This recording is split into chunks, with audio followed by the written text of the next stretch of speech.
నమస్తే అండి, మీరు ఎలా ఉన్నారు? మేమైతే సూపర్ గా ఉన్నాం. నాన్ వెజ్ అంటే మనం చికెన్ కర్రీ, మటన్ కర్రీ లేదా ఎగ్ కర్రీ ట్రై చేస్తాం, కానీ ఇలా గోంగూర ఎగ్ కాంబినేషన్ ఎప్పుడైనా ట్రై చేశారా? టేస్ట్ అయితే అదిరిపోతుందండి. సో గోంగూరలో ఉన్న స్పెషాలిటీయే అది. మనం చికెన్ లో వేసినా, డ్రై ఫిష్ లో వేసినా, లేకపోతే గోంగూర పచ్చడి పప్పు చేసుకున్నా గానీ టేస్ట్ అయితే అమోఘంగా ఉంటుంది. So gongura is queen of leaves అని చెప్పేసేస్తాను నేనైతే. సో మనమైతే ఈ రోజు గోంగూర అండ్ ఎగ్ కర్రీ చేద్దామండి. జనరల్ గా మనం ఎగ్ పులుసు కానీ ఎగ్ మసాలా కానీ అలా చేసుకుంటాం కదా, ఇలా గోంగూరలో వేసి ఒక్కసారి ట్రై చేశారంటే ఆహా అనేస్తారు ఖచ్చితంగా. సో ఈ రోజు మనం ఈ గోంగూర అండ్ ఎగ్ కర్రీ ఎలా చేయాలో చూసేద్దాం రండి. ఎలా ఉన్నారు? ఏం చేస్తున్నావు చిన్నము? ఈ రోజు వీడియో పోస్ట్ చేయాలి కదా మమ్మీ, ఎడిట్ చేసుకుంటున్నా. వీకెండే కదా అన్ని కుదురుతాయి నాకు, అందుకని ఈ రోజు చేసుకుందామని స్టార్ట్ చేశాను. నాకేం హుషారుగా లేదు నాన్న ఈరోజు. అవునా? ఏదో ఒక్కలేదు. అవునా? ఈ రోజుకి కర్రీ నేను చేయనా? మరి చేస్తావా? చేయమా. చేయమంటావా? ఓకే, టీవీ పెట్టేసుకొని నేను చూస్తుంటా, నేను చూసేస్తా. ఓకే. ఎగ్స్ ఉన్నాయి. మొన్న ఊరు నుంచి పిన్ని వాళ్ళు పంపించిన గోంగూర కూడా ఉంది. సో అవి రెండు వేసి కర్రీ చేస్తారు. ఎగ్ గోంగూర కర్రీ చేయాలి, ఈజీగా ఉంటుంది, టేస్ట్. టీవీ పెట్టేసుకున్నాను, నేను టీవీ చూస్తుంటా. ఓకే. గోంగూర ఎగ్ కర్రీకి కావాల్సిన పదార్థాలు చూద్దామండి. బాయిల్డ్ ఎగ్స్ 5 or 6 మన ఇంట్రెస్ట్ అండి. ఇది వచ్చేసి ఎర్ర గోంగూర అండి. మనకి తెల్ల గోంగూర, ఎర్ర గోంగూర రెండు దొరుకుతాయి మార్కెట్లో. మేము మొన్న ఊరు నుంచి మా పిన్ని పంపించిందండి ఎర్ర గోంగూర. సో ఆర్గానిక్ అండ్ ఫ్రెష్ కూడా ఉండింది. ఇది వచ్చేసి మొత్తం ఒక 2 కట్టల వరకు ఉండొచ్చండి. నేను మొత్తం కడిగి తరిగి పెట్టేసరికి ఒక గుప్పిడి అయ్యింది ఇది. ఆనియన్ అండి, ఒక బిగ్ సైజ్ ఆనియన్ కొంచెం చిన్నగా కట్ చేసుకోవాలి. ఒక టమోటా, మిర్చి అండి ఒక 5 or 6, అల్లం వెల్లుల్లి పేస్ట్ 2 tablespoons, సాల్ట్ అండి రుచికి సరిపడేంత, అండ్ కారం వచ్చేసి 2 tablespoons, పసుపు 1/2 tablespoon అండి, కడిగి సన్నగా తరుక్కున్న కొత్తిమీర కొంచెం, 1 tablespoon ధనియాల పొడి, 1/2 tablespoon జీలకర్ర పొడి, 1/2 tablespoon గరం మసాలా, కొన్ని కరివేపాకు రెబ్బలు. ముందుగా స్టవ్ మీద ఒక కడాయి పెట్టుకొని ఆయిల్ వేసుకుందాం.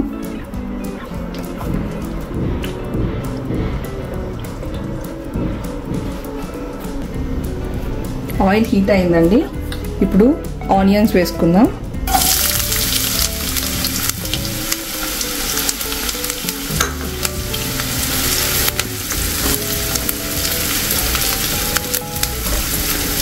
ఆనియన్స్ మనకి ఫుల్గా రోస్ట్ అవ్వాల్సిన అవసరం ఏమి ఉండదండి. ఎలాగైనా మళ్ళీ గోంగూర తోటి కొంచెం మగ్గుతాయి కాబట్టి కొంచెం ట్రాన్స్పరెంట్ కలర్ వస్తే సరిపోతుంది.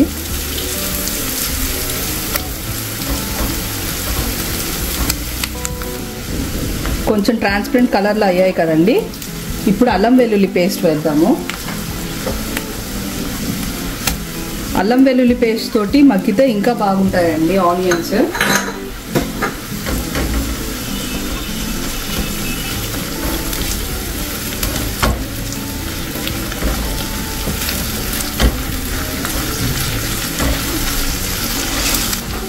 అల్లం వెల్లుల్లి పేస్ట్ కూడా పచ్చివాసన పోయిందండి.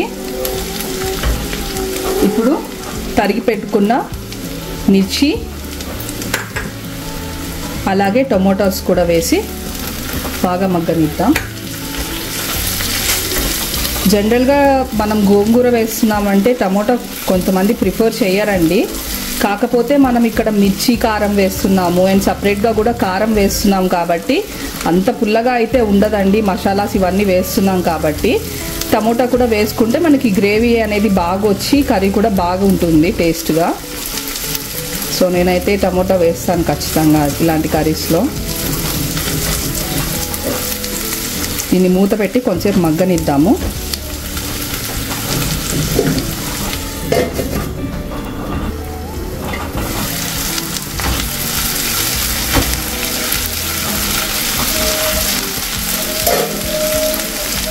ఇప్పుడు కరివేపాకు వేసుకుందామండి. కరివేపాకు ఇప్పుడు వేయడం వల్ల మనకి కర్రీలో అరోమా బాగుంటుందండి. కర్రీ మొత్తం స్ప్రెడ్ అయ్యి మంచి స్మెల్ వస్తుంది.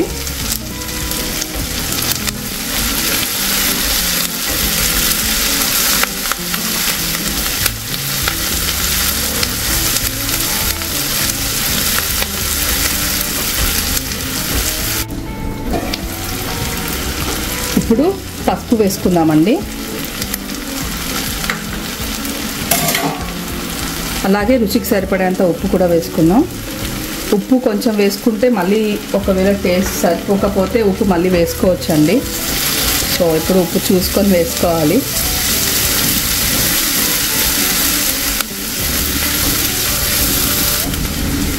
ఈ పట్టా లవంగా పొడి, జీలకర్ర పొడి, ధనియాల పొడి కూడా వేసేసుకుందామండి.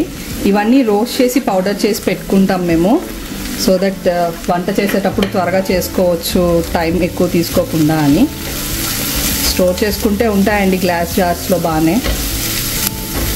ఒక 2-3 months అయినా కానీ స్మెల్ కూడా పోదు, చక్కగా ఉంటాయి.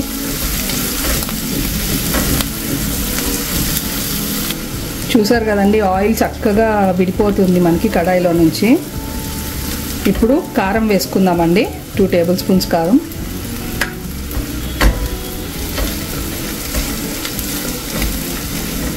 కొంచెం ఇలాంటి నాన్ వెజ్ కర్రీస్కి ఆయిల్ కొంచెం ఎక్కువ వేసుకుంటేనే టేస్ట్ కూడా బాగుంటుందండి. అలానే మరీ ఆయిల్లో స్విమ్ చేయొద్దు, బట్ కొంచెం ఆయిల్ ఎక్కువ ఉంటేనే మనకి టేస్ట్ కూడా బాగా వస్తుంది.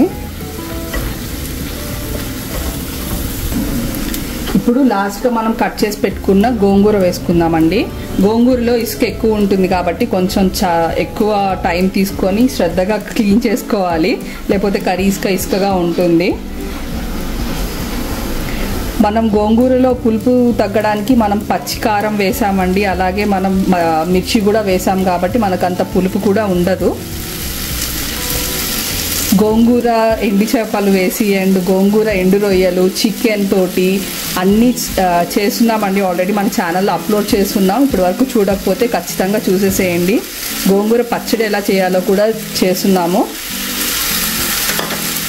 అలాగే గోంగూర స్టోర్ చేసుకోవాలంటే ఎలా చేసుకోవాలో కూడా పెట్టున్నాను ఛానల్లో, ఖచ్చితంగా చూసేసేయండి.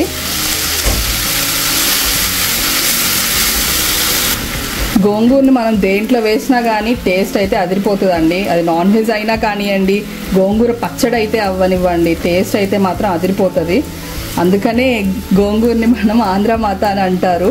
మాకైతే గోంగూర దొరకని టైంలో కానీ గోంగూర పచ్చడి గురించి చెప్పారంటే అసలుకి నోరు ఊరిపోతుందండి. అంత టేస్ట్ ఉంటుంది కాబట్టి దీనికి డిమాండ్ కూడా ఎక్కువ ఉంటుంది గోంగూరకి. మా బాబు అయితే పప్పులో వేసి చేసినా కానీ చాలా ఇష్టంగా తినేస్తాడండి గోంగూర పప్పు అంటే మాత్రం. ఇది లేతాకు కదండి, త్వరగా మగ్గిపోతుంది. సో కొంతసేపు మూత పెట్టి మగ్గించుకుందాం దీన్ని.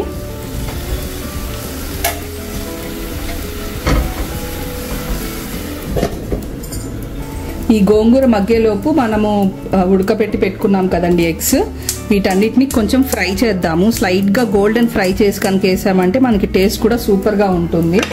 సో దీనికోసం ఒక ప్యాన్ పెట్టుకున్నాను, చిటికెడు ఆయిల్,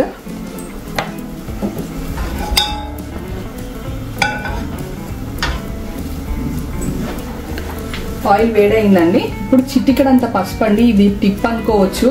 సో పసుపు వేసి మనం కనుక ఎగ్స్ని వేయించామనుకోండి, ఇవి ఎగ్స్ అనేవి స్టిక్ అవ్వకుండా చక్కగా వచ్చేస్తాయి.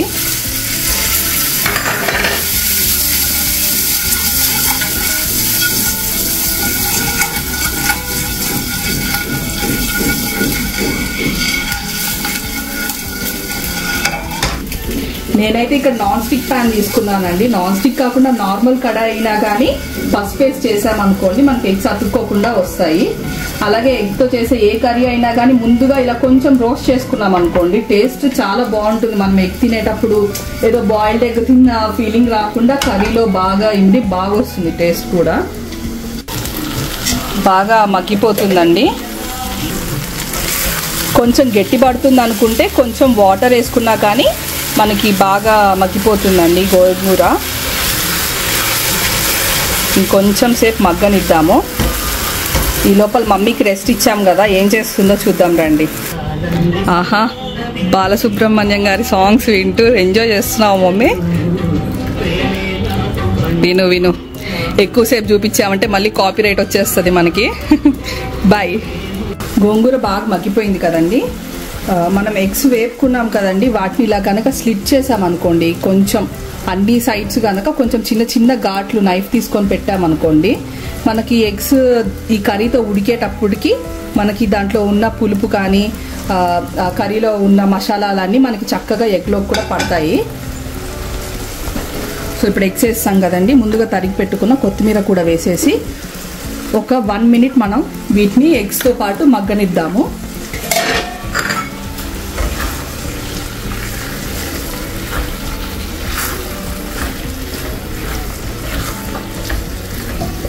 అప్పుడే మనకి ఎగ్లో కూడా మొత్తం టేస్ట్ అనేది, గోంగూర టేస్ట్ అనేది మొత్తం వచ్చేస్తుందండి.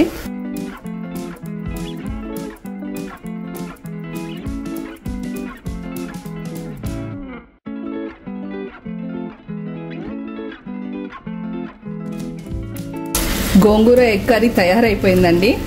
ఇంకా మనం స్టవ్ ఆఫ్ చేసి సర్వ్ చేసేసుకోవడమే. టేస్ట్ మాత్రం సూపర్గా ఉండబోతుందండి ఈ కర్రీ మాత్రం. ఎగ్స్ అంటే ఎవరికి నచ్చదు, గోంగూర అంటే ఎవరికి నచ్చదు. సో ఈ రెండు కాంబినేషన్ మాత్రం బ్లాక్ బస్టర్ అంతే.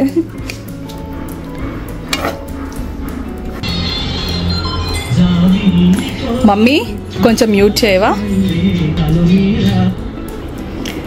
రెడీ, ఫుడ్ రెడీ అయిపోయింది, తీసుకొచ్చేసేనా? కొంచెం ఆగి తింటాను. లేదు మమ్మీ, వేడివేడిగా తింటేనే టేస్ట్ సూపర్గా ఉంటుంది. అదిరిపోయే కర్రీ చేశాను, ఎలా ఉందో నువ్వు తిని మా సబ్స్క్రైబర్స్ చెప్పాలి. తను వంట చేసి దాన్ని మొహమాట పెట్టేస్తుంది అసలు. తీసుకొస్తాను, 1 minute.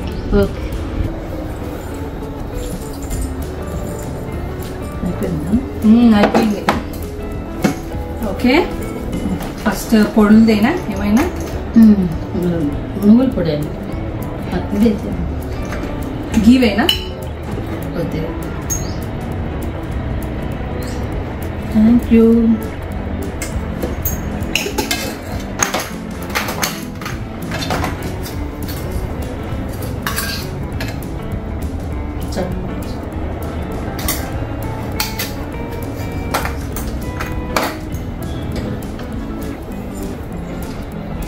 ఇప్పుడు చుక్కకూర పప్పు చేశాను, మీకు ఇష్టం అని.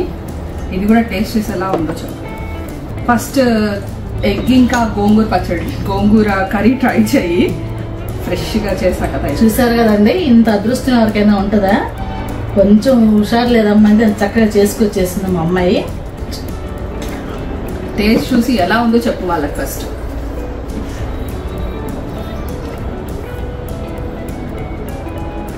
కానీ నిజంగానే గోంగూర టేస్టే డిఫరెంట్ మమ్మీ, దేంట్లో వేసినా కానీ టేస్ట్ అదిరిపోద్ది అసలుకి.